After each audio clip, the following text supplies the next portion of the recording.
Beats.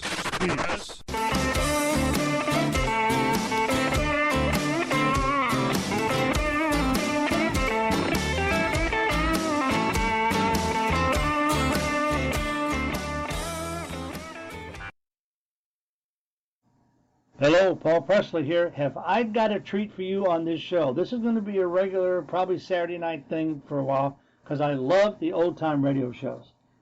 I ran into a site when I was searching the internet one day called archive.org. I was actually hunting for other music, but I found this site, archive.org.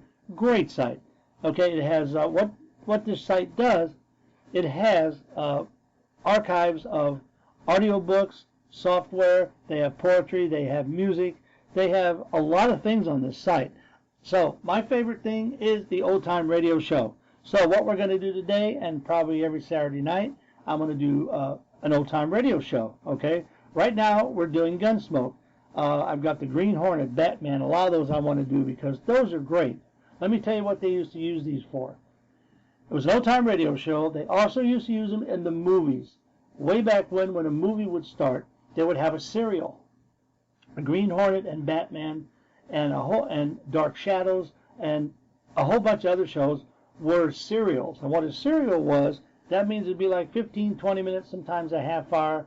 They would show it like for every week for 2 or 3, 4 weeks, and you would come back and see the continuation of what you saw the first time. Okay, so that's what this is all about. I love these things. I used to listen to these all the time. So today I'm starting my old time radio show with a little program I like to call Gunsmoke. It was an old time radio show that started in 1951, went for about 9 years. Starred William Conrad as Matt Dillon, and they also had Chester, the deputy, Miss Kitty's Saloon, and Kitty, and Doc. Doc was cool. He was everything. He was the veterinarian. He'd fix your animal, birth babies from animal and human. He would take gunshot wounds. He'd be a dentist. He did everything. Good show, good show. Took place in Dodge City, Kansas in, I believe, the 1870s. Don't quote me on that. It was in the 1800s somewhere. Good cowboy town, bad cowboy town. They were all good and bad cowboys. They wore white hats and black hats. And Matt Dillon used to always like to solve all the problems what came through that town. So here we go. Here it is. Here is Marshal Dillon in Gunsmoke.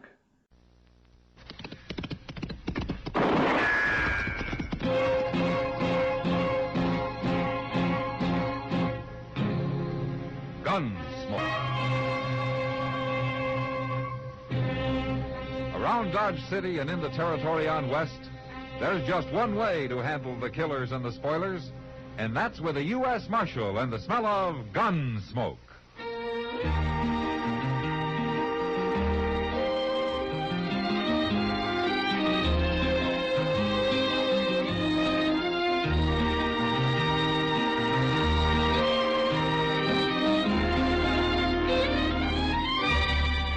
Gunsmoke, starring William Conrad. The transcribed story of the violence that moved west with young America. And the story of a man who moved with it. I'm that man, Matt Dillon, United States Marshal. The first man they look for and the last they want to meet. It's a chancy job, and it makes a man watchful and a little lonely.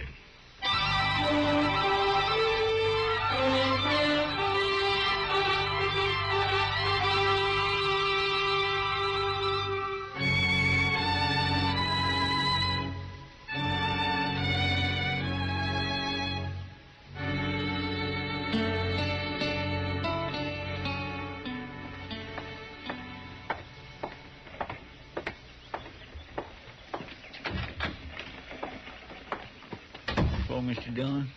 You eating already, Chester? No, sir. Oh, why not? Oh, I didn't like to ask Alfred for no more credit. Oh. Yeah, I heard that you were at Chalk Beeson's faro table again last night. All right. Read me a sermon. I deserve it. I guess an empty belly will do you more good than a sermon. I tell you what, you can think about that while I'm eating, huh? Yeah, that's where I'm heading right now. All right, sir. But I think a sermon would do me good, too. You know, all about the evils of gambling. Mm-hmm. It kindly would lift me up, Mr. Dillon. The best one I ever heard was back in Prairie Falls. Yeah, well, that's very interesting. This here circuit rider was a real hellfire and brimstoner. Come right into the gambling hall, he did, and stood up on the table. He like got shot before he finished the first sentence. Look, but Chester, he could you tell me... out-shouted him and went right on. Took up a collection afterwards, must have got $40, $50. But there was only one trouble. Yeah, what was it, Chester? Well, nothing much, really. Only the money was in chips. See, he could cash 'em or play 'em. He played 'em, and he won. That kindly soured everybody on the sermon. Yeah. Well, I'm going to go eat now, Chester. I'll be back. There's more to the story than... Hello. Are you the marshal here? Yeah, that's right. Do you want to see me? If you're not too busy. No, come in. This is Chester Proudfoot. Hello. How do you do? My name is Ascom, Marshal. Clint Ascom. I'm a gambler. Well, I kind of figured that. But you're not from around here. I'd say maybe you work the Mississippi River boats, huh? That's pretty close. The Ohio. Ah. Well, you're a long way from water here. Thanks to the Santa Fe Railroad. But that's only a temporary necessity. I have a matter to settle. Oh, well, how can I help you? I'm looking for a man. I've traced him to this vicinity. Uh-huh. Now, you know his name? That's all I know. His name is Cass. Jameson Cass. Old Jim Cass? Well, I never figured him to get mixed up with gambling and such. You do know him, then? Yeah. Well, maybe you can direct me to him, then. Well, he has a place out in the country. Those aren't very explicit directions, Marshal. No, they're not. But they're all I'll get? Well, I'd like to know what your business with him is. It's a personal matter. Well, sure, but what? You told me what I wanted to know, Marshal. He's here. I'll find him without your help. Ask him. Why do you want to kill Jim Cass? What makes you think I'd do? A man eaten up by hate gets a look in his eyes. I've seen it too often.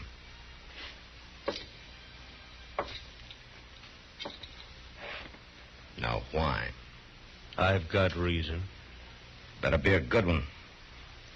You say you've never even seen Jim Cass, huh? Nope. Well, he's a peaceful little man. He doesn't even wear a gun.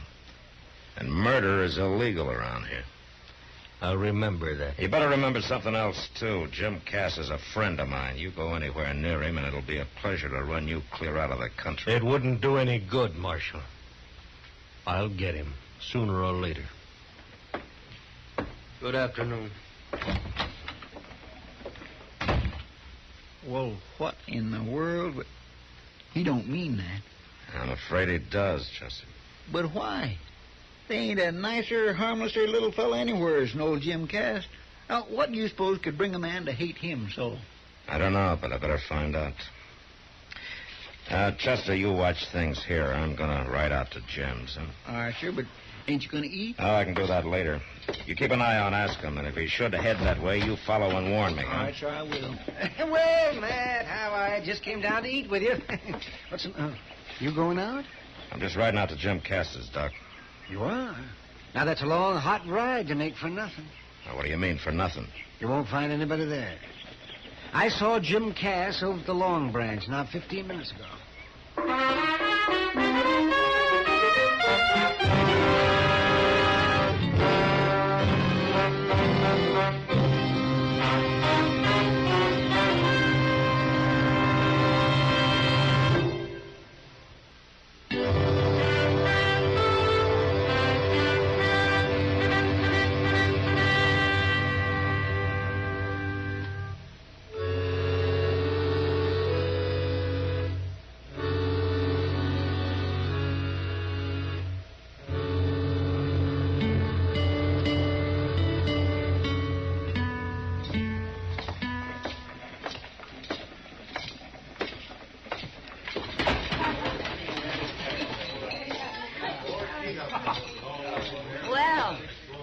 Matt. Hello, Kitty. Have you seen Jim? Oh. Marshal? Following me? Well, I might be. Ask him. Kitty, can I talk to you for a minute? Sure, Matt. Is Jim Cass still around, Kitty? No. You know where he went? Home, I suppose. His wagon was hitched right outside. He got in and drove off about 10 minutes ago. All right, thanks. Well, what's the matter, Matt? And I just want to see him alive. Alive? Jim Cass? Kitty, do me a favor, will you? Yeah. When I leave, you see that Ohio River gambler's entertained for a while, will you? Sure, as long as he's got money. Okay, thanks, Kitty. Marshal, have a drink. No, thanks, ask him. Marshal, I've never had any trouble with the law. I don't want any now. This has got nothing to do with you.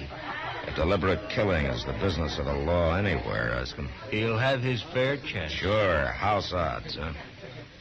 I told you Jim Cass is not a fighting man. So you'll do his fighting for him? If I have to. I'm sorry, Marshal. Sure. But you won't stop it, will you? No? You must have a powerful hate. I have. I could lock you up, you know. Mm-hmm. And postpone it for a few days, that's all. And as for running me out of town, I'm leaving anyway. To go out to Cass's. If you want to warn him, you'd better go now. So you can follow me? I can find him without your help. Ask him, I'm going to warn you. You harmed Jim Cass, and I'm going to jail you or kill you. Fair warning, Marshal. If you can do it. I can do it.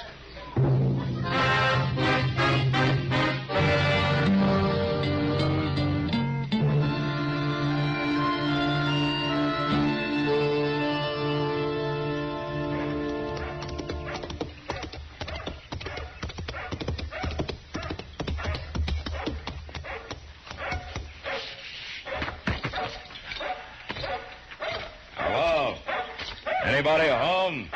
Hey, Tom! Hush up out there now. Hush up. Stop it. Who is it? It's me, Jim. Matt Dillon. Oh, Matt. Good to see you. What brings you out here? Can I come in? Well, sure. I'll set the coffee to boil. It won't take a minute. Hey, I'm scorching, ain't it? Yeah, it sure is. Yes, sir. Gonna be a late winter. Must be something important to bring you way out here on a day like this. It is, Jim. Something about me, Matt? Yeah. Well, say it. You know a man named Ascom? Clint Ascom? Ascom? Nope. A gambler, slick, young, dark-haired? Oh, no, not likely. From Ohio, riverboats. No. I was back east, Pennsylvania, a couple of years ago. You remember that? Yeah, I remember. I met some people, but I don't remember no gamblers. Not no asking. Jim, is there any reason why a man you've never even seen before would want to kill you? Kill me? Yeah, that's right. This fella, ask him. He's here gunning for me? He probably followed me out here. Says he's got good reason. Well, it seemed to me like you ought to know about it if there was a reason like that. I don't know why any man I ever met wanted to kill me. Okay. That's good enough for me, Jim. What are you going to do? Wait for him to come, then take him. Well, seems like I ought to help. No, you just sit tight. Well, at least I'd like to ask him why. Gee, reckon that could be him? Yeah, maybe. I'll take a look. No, it's Chester. Hey, Tom, shut up out there now. Stop it. Tom. Yeah. Oh, howdy, Chester. Hi there, Jim. Nice dog. Say, Mr. Dillon? Yeah, Chester. Ask him followed you out like you thought. But as soon as he spotted the place, he turned off. I come in to tell you like you said. Yeah. That's my mistake. Now we've lost him. He's out there somewhere waiting for us to leave. Well, what'll we do? Jim, maybe you better ride into town with us, huh? And let a gunman scare me off my place? Something no Kiowa or Comanche was ever able to do? All right, Jim. Come on, Chester. We'll head back toward town. Yes, sir, but ain't... And then circle and come back. Oh, well, he'll likely use that drawback by the barn. That's the way the Kiowa come in. All right, Jim, but you stay in the house now. Well, don't worry none about me. I got my old scatter gun. Don't use it unless you have to, Jim. Come on, Chester.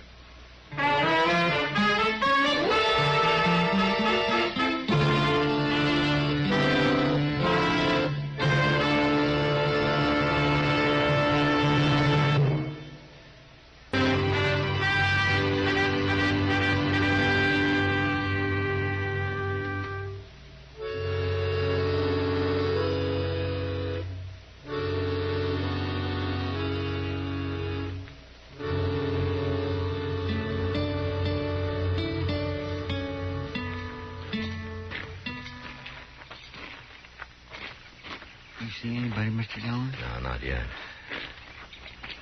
Now, wait a minute. There he is. Yeah. All right, you stay here. I'm going on up. All right, sir.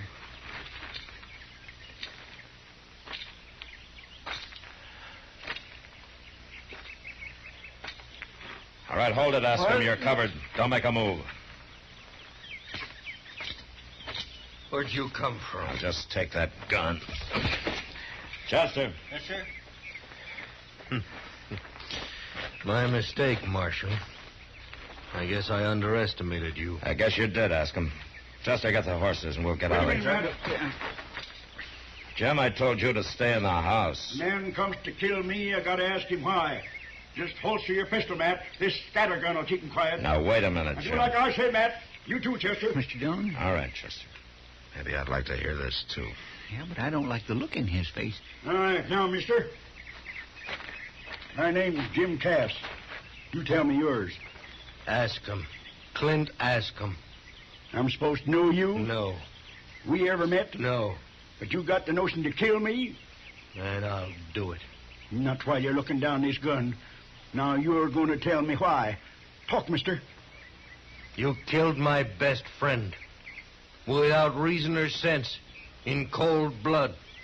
That's a lie. I never killed no man. Jameson Cass of Kansas Territory.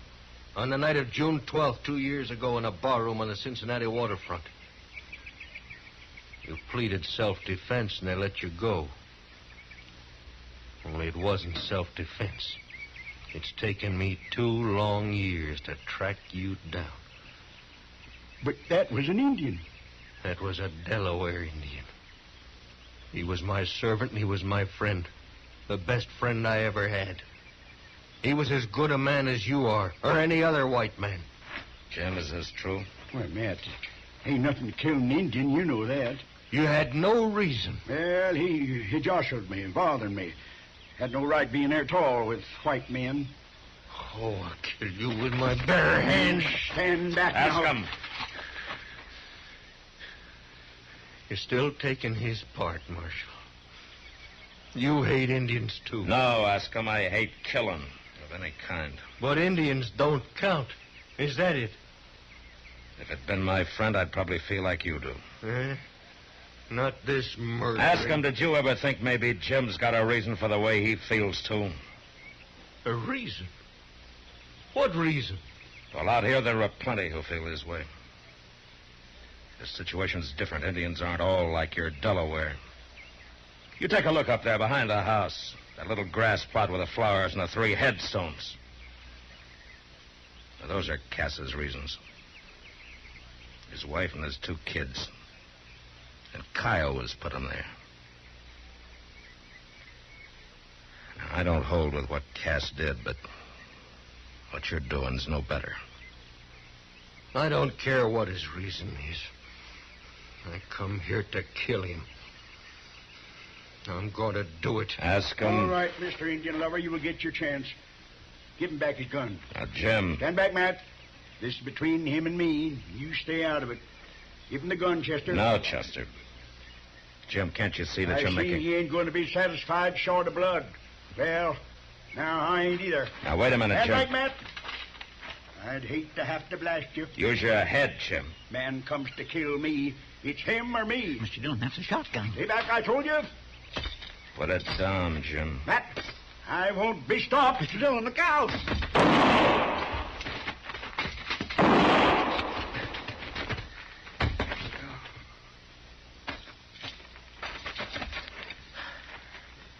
Jim? Matt, I should have known you was faster than me.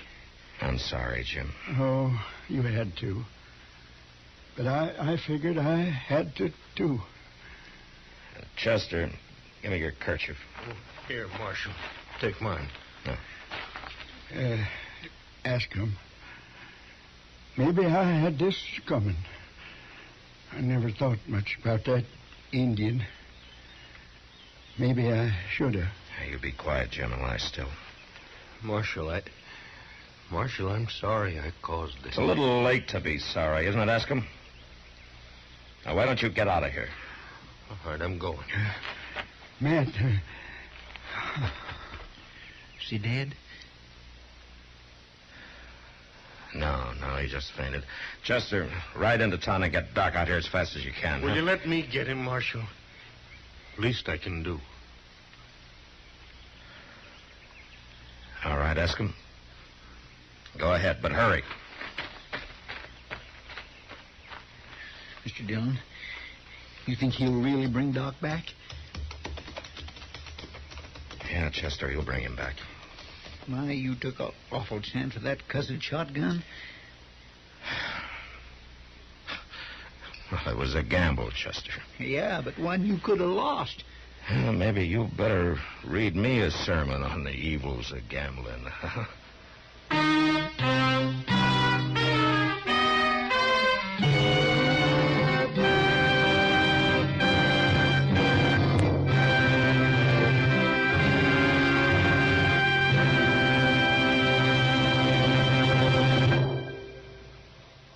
In a moment, our star, William Conrad.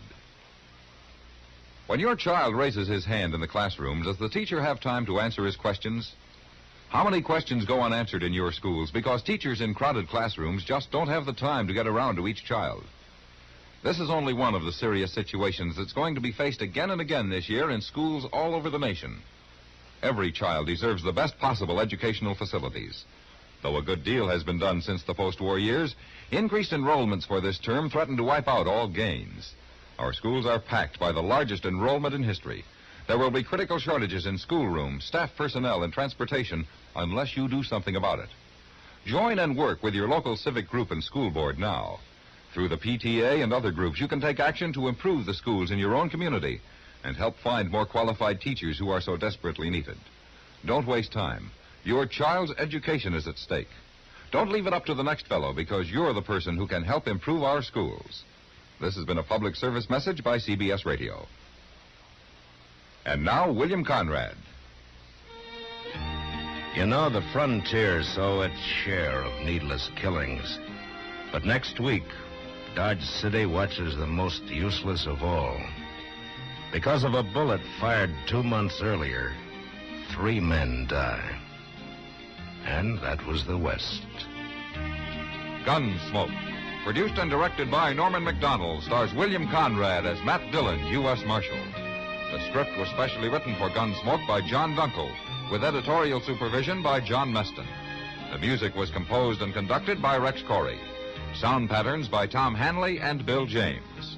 Featured in the cast were Lawrence Dobkin and Ralph Moody. Harley Bear is Chester, Howard McNear is Doc, and Georgia Ellis is Kitty. Join us again next week for another specially transcribed story on Gunsmoke.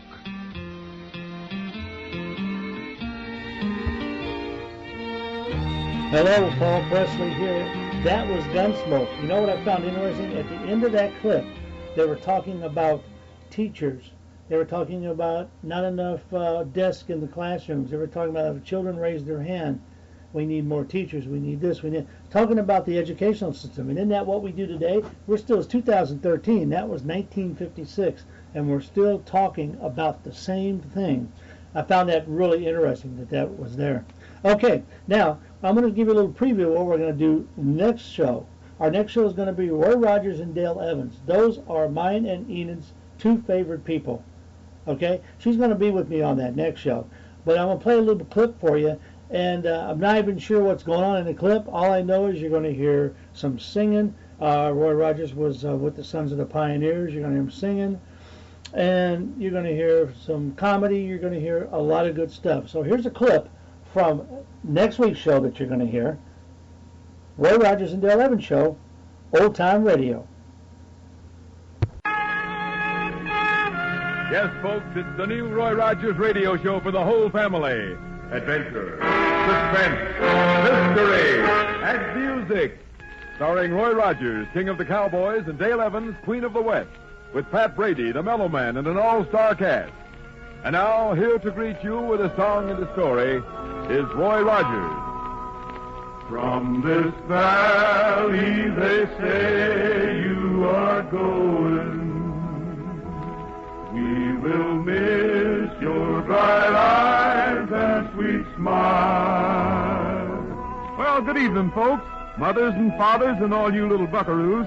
Hear that music they're playing? That sure is a fine old song. And it reminds me of a story. Funny thing how a song seems to go together with something that happened to you. The good old Red River Valley. You know, a while back, Dale and Pap and me went down to Barlow, Texas to take part in a rodeo. And that's right smack in the heart of the Red River Valley. Well, sir, the final bronc busting event was on, and a friend of Pat's was riding in it. Final bareback bronco busting event. Introducing Tom Weatherby, challenging Bob Finley's great ride. Over the chute, boys. Tom Weatherby, that was Pat's friend. He was having himself quite a time. He sat that bronc like it was part of him. Then all of a sudden he seemed to go limp. He let go of the halter rope and fell off. For a minute everybody thought he'd been thrown, but when he didn't get up, we ran out to help him. One look told us why he didn't get up. Tom Weatherby was dead.